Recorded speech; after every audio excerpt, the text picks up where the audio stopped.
ఈ మధ్యన కెనడా వీధుల్లో ట్రాఫిక్ జామ్ అంటే ఎందుకని అడుగుతున్నారు. ఎందుకంటే అది ఓన్లీ కన్‌స్ట్రక్షన్స్ వల్లో లేకపోతే ఏదో యాక్సిడెంట్ అవ్వడం వల్ల కాదు. ఈ మధ్యన లాస్ట్ ఫ్యూ ఇయర్స్ 4, 5 ఇయర్స్ అనుకోండి వినాయక చవితి ఊరేగింపుల వల్ల. పార్కులు కూడా చాలా ఫుల్‌గా ఉంటున్నాయని ఈ మధ్యన గొడవ పెడుతున్నారు. అది ఎందుకో తెలుసా? కొంతమంది బతుకమ్మ అని చెప్పేసి లేకపోతే ఏవో కల్చరల్ ఈవెంట్స్ అని చెప్పేసి ఆక్యుపై చేయడము. బేసికల్లీ పార్క్స్ అనేవి పబ్లిక్ రిలేటెడ్ ఎంటర్‌టైన్‌మెంట్ కోసం కదా! ప్రతి ఒక్కరి కోసం. మనం దాన్ని స్పెసిఫిక్ ఇన్‌స్టాన్సెస్ కోసం బ్లాక్ చేసేసుకొని అది ఇది చేయడం మొదలవుతుంది. ఈ మధ్యనే అది కూడాని. అందరికి కూడా ఈ మధ్యన భక్తి అది ఎక్కువైందేమో అనిపిస్తది నాకు కొన్నిసార్లు. ఇది కాంట్రోవర్షియల్ అనిపించొచ్చు. మీకు నచ్చకపోవచ్చు వీడియో. భక్తి ఎందుకు కామెంట్ చేస్తున్నావు అది ఇది అని చెప్పేసి. బట్ నా పాయింట్ ఆఫ్ వ్యూ అది. సో, మనం నాకు కొన్నిసార్లు చూస్తే అది బాధ అనిపిస్తది. ఎందుకంటే వీడియోస్‌లో ఎస్పెషల్లీ ఆ హేట్రెడ్‌ని చూసినాక ఎందుకిలా చేస్తున్నాము? మనమే ఇండియన్స్ అని చెప్పేసి అనిపిస్తది. ఎందుకంటే ఎక్కువ కంప్లెయింట్ చేసేవాళ్ళు ప్రెడామినెంట్‌లీ కెనేడియన్స్ ఉంటారు. అందులో కూడా ఇక్కడ ఇండియా నుంచి వచ్చి సెటిల్ అయిపోయిన వాళ్ళు కూడా ఉన్నారు. ఎందుకంటే ఇంతకుముందు లేనిది ఇప్పుడు చాలా చేంజెస్ సిగ్నిఫికెంట్‌గా చూస్తున్నారు కాబట్టి. సో, ఆటోమేటిక్‌లీ ఇంతకుముందు లేనిది ఇప్పుడెందుకని చెప్పేసి. సో, నా పర్స్‌పెక్టివ్స్ 2, 3 షేర్ చేసేద్దాం అని చెప్పేసి వీడియో చేస్తున్నా. ఇప్పుడు ఫస్ట్ యాస్పెక్ట్ ఏంటంటే Canada definitely multi cultural country. అది ఎవ్వరు డినై చేయలేరు. ఎందుకంటే ఇంతకు ముందు నుంచి ఇమిగ్రేషన్ ఉంది. ఈరోజు ఈరోజు ఫస్ట్‌గా ఇండియన్స్ వచ్చింది కాదు. ఇంతకు ముందు నుంచి ఇండియన్స్ వస్తూనే ఉన్నారు. నాకు చిన్నప్పుడు కూడా ఒకరు కెనడా వచ్చారని తెలుసు. సో, టెక్నికల్‌గా కెనడా అనే కంట్రీ ఒక విధంగా సెటిల్ అవుతారు జనాలు అని యూఎస్ఏ కాకుండా కెనడా కూడా ఒక వన్ ఆఫ్ ది కంట్రీస్ అని అప్పుడు చిన్నప్పటి నుంచి మా ఇంట్లో స్ట్రాంగ్‌గా స్ట్రైక్ అయ్యి ఉండేది. సో, మన ఇండియన్సే కాదు వేరే కంట్రీస్ వాళ్ళు కూడా వస్తూనే ఉంటారు. ఇప్పుడు సౌత్ ఏషియా డెన్స్‌లో పాకిస్తాన్ వాళ్ళు కావచ్చు, లేకపోతే వేరే వేరే కంట్రీ వాళ్ళు కూడా కావచ్చు. బంగ్లాదేశ్ వాళ్ళు కూడా వస్తుంటారు. అండ్ ఫిలిప్పీన్స్ అని చెప్పేసి వాళ్ళు, చైనా వాళ్ళు వీళ్ళందరూ వస్తారు.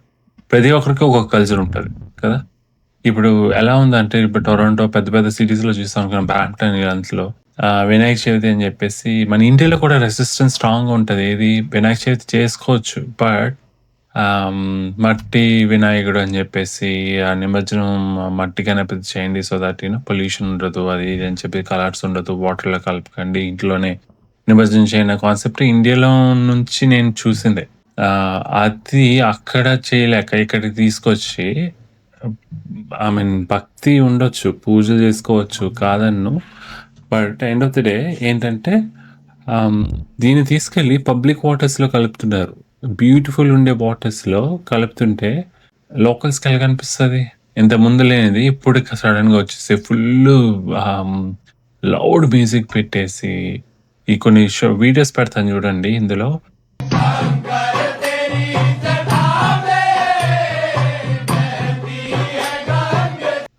లౌడ్ మ్యూజిక్ పెట్టేసి ఫుల్ ఆ స్పేస్ అంతా ఆక్యుపై చేసి ఎవడైనా లోకల్ అక్కడ ఉన్నా కూడాని అసలు వాడు ఔట్‌సైడర్‌లా ఫీల్ అవుతాడు ఆ క్షణానికి.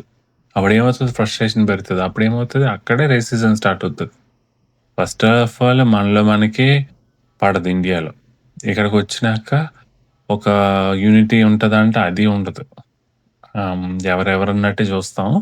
But end of the day వీళ్ళ కంట్రీలోకొచ్చేసి మన దేవుళ్ళని ఇక్కడికి తీసుకొచ్చి, ఇక్కడ పెట్టి అలాగా వాటర్‌ని పొల్యూట్ చేయడం అయితే నాకు కూడా పర్సనల్‌గా అయితే నచ్చదు. నచ్చలేదు. చాలా 2, 3 ఇయర్స్ నుంచి చూస్తున్నా. బట్ ఈ వీడియోస్ ఉన్నాయి కాబట్టి ఇప్పుడు నేను ఎక్స్‌ప్రెస్ చేయడానికి అవుతుంది. బట్ లాట్ ఆఫ్ హేట్రెడ్ వచ్చినా కూడాని I am more than welcome to receive it. మన ఇండియాలో ఆ క్లమ్జీనెస్‌ని అంతటిని చూసి క్వాలిటీ ఆఫ్ లైఫ్ కోసం అనేసి వస్తారు ఫారిన్ కంట్రీస్‌కి. వచ్చి ఇక్కడ కూడా అదే స్పాయిల్ చేయడానికి మళ్ళీ అదొక జస్ట్ ఒక ఎక్స్‌క్యూజ్ అనమాట. భక్తి అనేది ఒక ఎక్స్‌క్యూజ్‌లా కనిపిస్తది నాకైతే డెఫినైట్‌లీ.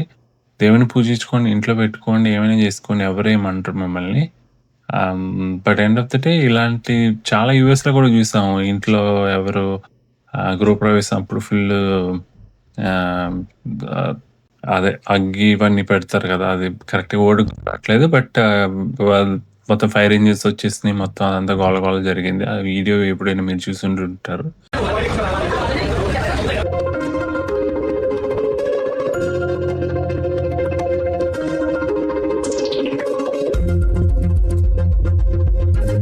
ఇక్కడ కూడా పెడుతున్నాను చూడండి. మన ఇండియాని బాగా చేసుకోవడానికి గో గ్రీన్ అని చెప్పేసి చాలా ఇనిషియేటివ్స్ రన్ అవుతున్నాయి. అలాంటివి అన్నీ అక్కడ తెలుసుకొని అక్కడ వదిలేసి, ఇక్కడికొచ్చి మళ్ళీ అంతా కంపు చేసి, చెత్త చేసి, కొంతమంది ఉంటారు ఏదో మరి ఎందుకు ఇనిషియేటివ్స్ తీసుకుంటారో ఏమో తెలీదు. But end of the day ఇంకా ఆ ఇన్వాల్వ్ అవ్వని వాళ్ళకి కూడా హేట్రెడ్ ఎక్కువ పెరిగేటట్టు ఉంటుంది. అలా చేస్తారు. చాలా మందికి ఇది మన నేషనల్ ప్రైడ్, ఇది మన రిలీజియన్, మన రూట్స్ మర్చిపోకూడదు. రూట్స్ మర్చిపోకూడదు అంటే ఒక సటిల్ వేస్ ఆఫ్ సెలబ్రేషన్స్ ఉంటాయి. అంతేగాని ధూమ్ ధామ్ అని చెప్పేసి రోడ్ల మీద ఎక్కేసి విన్యాసాలు చేసి తినే ప్రైడ్ చూపించుకునే విధానం అంటే కాదు. బట్ సటిల్ వే ఆఫ్ ఆ థీమ్స్ ఆ స్పెసిఫిక్గా ఎలా చేసుకోవాలి అలా చేసుకుంటే చాలా కంట్రీస్ వాళ్ళు ఉన్నారు కదా, వాళ్ళందరూ అలా చేయట్లేదు కదా. కోర్స్ ఈ మధ్యన పాకిస్తాన్ రిలేటెడ్ వాళ్ళ ఇండిపెండెన్స్ డే సెలబ్రేషన్స్ అనేది పెద్ద ఇష్యూనే జరిగింది. సో ఒకరిని చూసి ఒకరనమాట. ప్రతి కల్చర్లో తనకు తగ్గిన లిమిట్స్ అయితే ఉండాలి ఏదైనా సరే. ఆ లిమిటేషన్స్లో యాజ్ లాంగ్ యాజ్ మనం ఉంటే ఎవరేమంటారు. రూల్స్ ఫాలో చేస్తాము, పర్మిషన్ తీసుకుంటాము, అది మా డైవర్సిటీ అని మనం అనుకుంటాం. కానీ లోకల్స్ ఏమనుకుంటారు, అదొక న్యూసెన్స్ అని. కెనడా స్లోగా ఇండియాలా అయిపోతుంది అని చెప్పేసి కొన్నిసార్లు చూస్తే, కొన్ని విషయాలు చూస్తే, కొంతమందిని చూస్తే అలానే నిజం అనిపిస్తుంది. అక్కడ ఏదో వదిలేసుకుని ఇక్కడ రావడానికి వచ్చి మరి ఎందుకు రావడం, అక్కడే ఉండిపోతే బెటర్ ఏమో అనిపిస్తుంది కదా. సో స్ట్రీట్స్ బ్లాక్ చేసేసి, సౌండ్స్ పెట్టేసి, పబ్లిక్ ప్లేసెస్లో ఫెస్టివల్స్ అని చెప్పేసి మొత్తం పబ్లిక్ స్పేసెస్ని ఆక్యుపై చేసేసి, అదైతే ఖచ్చితంగా అన్యాక్సెప్టబుల్. పర్మిషన్స్ నిజంగా తీసుకుంటున్నారో లేదో ఎవరికీ తెలియదు.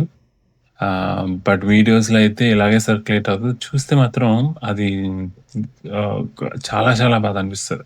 థర్డ్ ఆస్పెక్ట్లో ఇండియా అసలు ఇండియన్స్ ఎస్పెషల్లీ కెనడా డైవర్సిటీని జోక్గా తీసుకుంటున్నారా, లేకపోతే కెనడియన్ పబ్లిక్ లైఫ్ని ఒక జోక్గా తీసుకొని ఇవన్నీ చేస్తున్నారో తెలీదు.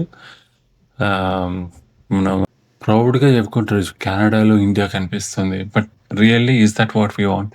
కెనడాని ఇండియాలో మార్చడమా అంబిషన్ ఎవరిదైనా? అదేవిధంగా మోర్ ఫ్రిక్షన్ క్రియేట్ చేస్తున్నారు ఈ మధ్యన. బాగా హేట్రెడ్ పెరుగుతుంది. ఎందుకంటే ఇలాంటి వాటిని చూడడం వల్ల. నేను చాలా వీడియోస్ చూస్తాను. చాలా మంది వినాయకుడు పెట్టుకున్నారు, వాళ్ళు ఇళ్లలోనే బకెట్లో పెట్టి నిమజ్జనం చేసుకున్నారు. సటిల్గా చేసుకుంటే అయిపోతుంది కదా. మీరు అదే నిమజ్జనాన్ని వేరే మెథడ్లో చేసుకోవచ్చు. మీకు విగ్రహం పెద్దది ఉండాలని చెప్పేసి నాకు తెలిసి ఎక్కడ రాసి ఉండదు. But end of the day ఏంటంటే అదొక టైప్ ఆఫ్ ఒక గొప్పలా అనమాట. సో కెనడా స్లోగా అయితే ఇండియాలో మారిపోతుందా, సెలబ్రేట్ చేసుకుంటున్నామా? కంప్లైంట్స్ చూస్తే మాత్రం అలానే అనిపిస్తుంది. But what ever it is, కొంతమంది పర్స్పెక్టివ్స్ అయితే ఖచ్చితంగా మార్చుకోవాలి. But what's your point of view? కామెంట్స్లో చెప్పండి.